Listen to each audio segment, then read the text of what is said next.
Welcome back to Good Moral Tactical. So today I just wanted to release a video to kind of go over the event that we went to last weekend, which if you were following us on the social media for like Instagram, YouTube Shorts, stuff like that, you kind of already saw what we were doing. But we actually went to an event called The Gathering that is presented by Palmetto State Armory here in Clinton, South Carolina. And essentially what it is SHOT Show with actual shooting. So in my opinion, it's a better event than SHOT Show, because with SHOT Show, it's really just getting to see the stuff on display, not actually get to really interact with it and see how everything works, other than maybe like dropping the slide, seeing how mags work, stuff like that on new firearms. Here we actually got to work with the reps for a lot of different companies and fire the firearms and see a lot of new accessories on there, different configurations, stuff like that. And so when you walk into the event, as soon as you walk in, you just hear live fire throughout all the different range setups that they have. As soon as I walked in, the very first thing that I saw was Springfield Armory, which was kind of cool because, you know, we've done the review on the Echelon, and that's kind of my go-to polymer frame firearm right now when it comes to the tactical games and just going to the range is the Echelon series. And so the first thing that we went to was the accessories and the kind of like merch section of the event, because we wanted to kind of see what all they had there for the vendors and do the firearms later on. So very first thing that we saw when we walked in there was Manus. And if you guys know, the Manus system is probably the best dry fire training system that's out there, and even live fire. For instance, I have the X10 right here in a case that I am able to attach to the rail onto any of my pistols or onto the mags using the little like sticky that they have to put a Picatinny on the bottom of the rail. So I'm able to test it during actual live fire and see what my trigger pull's like, what my draw speed is like. And so we got to test out the Blackbeard, which I personally have not done, and that was very good to test it out there. They actually had the app open on an iPad, so you were able to see what your scoring was, what your trigger pull was like. And the best thing about the Blackbeard, if you don't know, is it actually resets the trigger for you on the AR platform, so you don't have to constantly do the bolt, which is huge. If you know anything about dry firing, which you should, if you're watching the channel, you should be dry firing. It is one of the best things that I've seen, and I was actually asking them if they had any plans for the Jackal, because we were at a Palmetto State Armory event, because as of right now it's just the AR-15s and the SIG MCX is the only thing that Blackbeard is available for. And the vendors there said that they were currently working on a specific bolt for the Jackals and for other platforms that don't use a buffer system. Didn't have any timetable for me or anything like that, but he said that that is in the works. So I'm pretty excited about that. I'm really wanting a system for my Jackal so that I can have that. And then after that, we went and we talked to the guys over at Gun Nuts. If you don't know, Gun Nuts is mostly a merchandise company for shirts, but they have a really cool, I think it's a really cool system. It is essentially a polymer tray. It's called the Bullet Loader Tray, and it has about 7 columns for the ammo. You just put whatever caliber pistol round in there, and then you're able to essentially rock the mag and slide each round in there really fast. I found it to be much better than some of the other like fast loading systems that are out there. For instance, I have one of the, I can't remember the name of it, but the one where you essentially put all the rounds into a holder and then you slap it down. I personally have had no luck with that thing. But the loading tray, I was able to get that in there really easily.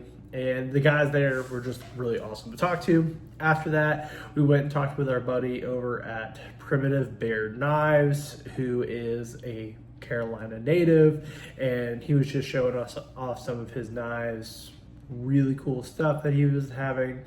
Then we saw a accessory called the cam lock that is essentially a bungee cord M-lock attachment that goes underneath the barrel or on the side of the handguard to hold your suppressor.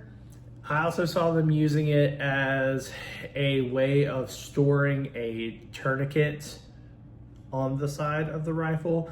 So I think it has some uses. I haven't ordered one to put on my own to like really field test it and see how it does. I like using a lot of the tiger claws and angle grips and stuff like that. And if I put the cam lock attachment underneath my barrel, I lose the ability of using those. So I don't know if it's something that I personally would do, but it was kind of cool to see just something new on the market. We also saw KCI and a lot of their mags and custom ones that they did. Trijicon had a booth there that was showing off their optics. And then they had the co-sponsor of the event with Palmetto State Armory, which was Crate Tactical. And we saw some of the bags and targets. Majority of the steel targets and cardboard targets were all donated by Crate Tactical. So anything that you shot was essentially a Crate Tactical target. Very cool. I didn't see any malfunctions on those targets not doing what they needed to do, so that just speaks to the event and how good those targets are. And then we went over to the booth with our buddies Palmetto Cerakote, that is local to South Carolina as well as Palmetto State, and just looked at the different stuff that they had. I'm actually getting a pair of the Kung Fu pistol grips and tiger claw from him to match my Jackal. So he kind of got me with some of the patterns that he was showing off on his booth, and I was sold. I was influenced. From there we went on and went to a few other tents. They had Beretta there, Winchester, all sorts of stuff, but one of the next really cool ones was the Hyperfire. And Hyperfire is a trigger company that I personally haven't seen a lot of, and they're featured in a lot of the Palmetto State Armory builds, like the Saber builds and stuff like that. And so I've really wanted to get my hands on them to test. So it was cool to actually see them in person and feel the different ones. They had a whole lineup of their entire line in test kits so that you could feel the trigger pull of each one before you actually got up there to shoot it. So you kind of knew exactly, this is the trigger that I want to try on a live fire. And I did the competition trigger because I'm looking to build a competition rifle, and that is their Eclipse trigger, and it was awesome. We got to shoot a few different fully automatics. They had a Banshee 45 and MP5 9mm, and then there was somebody there that had a RPK that they were letting people shoot if you could find the person who owned it, because it was a personal own. We were not fortunate enough to be one of those lucky few, but we did get to see a guy unload.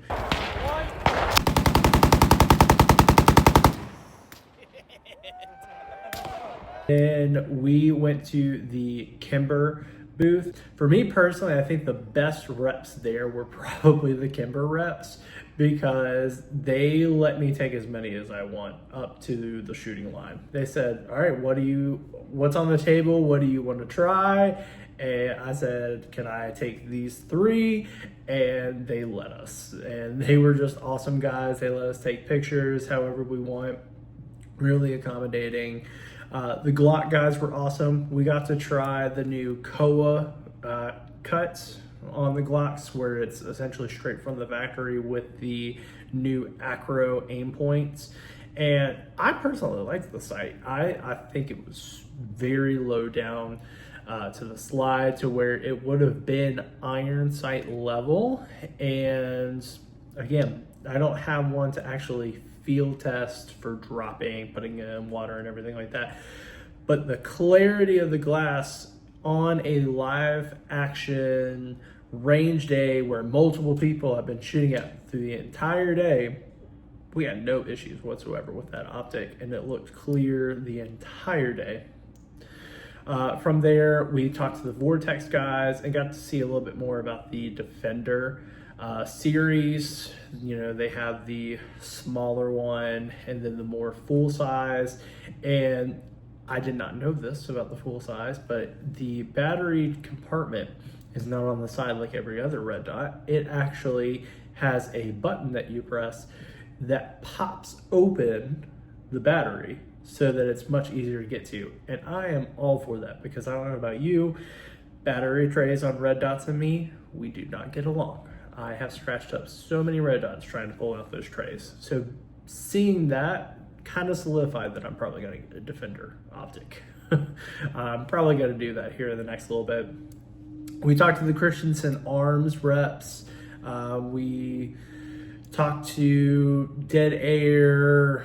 There was a company there called AS Designs, which is essentially just active safety designs. So they take the active safety from Hoffman Tactical's 3D print, but they make it in metal parts and they sell it in different kits. And they have a Jackal kit coming up, so that for the Jackal 223 and the 300 Blackout Jackals, it will have an active safety from that company that you're going to be able to buy the kit from them to put it into the Jackal. Not for the 308. That's coming at a much later time, potentially. But as of right now, it's just for the regular AR-15 Jackal platforms. But pretty excited about that. And to finish it off with our day, we stopped at the SIG area and we were mostly looking at the rifles, not really the pistols, because we've all kind of known about P320s. They've been around for a few years now, and I've had the Viking Tactical one. I'm pretty much very familiar with the platform. I cared about the bolt rifles. So they had a 300 yard range where they were letting you shoot a 308 and a 7mm PRC cross, and I chose the 7mm cross, and I went 3 for 3 because of the rep there was awesome at calls. He told me exactly what I needed to aim into the wind for, and I hit all 3 of my shots. So shout out to him for being a fantastic rep and a very good spotter. But we also met some guys who have another channel called Games and Guns Forever. If you haven't checked out their channel or their social media, I recommend it. They're really awesome guys. We really hit it off, and hopefully we're gonna have them up to do some videos with us here in the future. But it was just a great event. We only went for one day, but it's a 2-day event, and I highly recommend it. If it is a passion of yours to shoot firearms and learn about everything that's on there, there's no better place. You can go to a range and, you know, pay the rental fees for every lane and everything like that. But being able to talk to reps that actually know everything about the product and ask everything that's coming down the pipeline, what has currently been done to what they have on the line, and meet other people that share the passion, who are really involved into the community, it's worth whatever price that event is. So I highly recommend that you guys show up next year. Hopefully you can find me. We can chat, talk with some of the other reps. But In the meantime, we're probably looking forward to some of the other events. Definitely going to go to Goals later this year in Knoxville. And then I think we're going to try and go to the Primary Arms Range Day in April so that we can check out some of the new optics that they're going to release, because I have a few of them already in mind for some builds that I want to do, like the 2 and 20 scope that I saw from the listing on Discovery at the very beginning of the year. If it's there, I'm shooting it because I have so many plans for that one. But that's essentially it for this video. Hope you guys enjoyed it, learned something from the event. If you have any questions about it, or if you're looking for any information about maybe some product that was there and you want our opinion on it, put it down in the comments and we'll try and answer anything that we had that maybe I didn't mention in the video. But otherwise, we'll see you guys next time.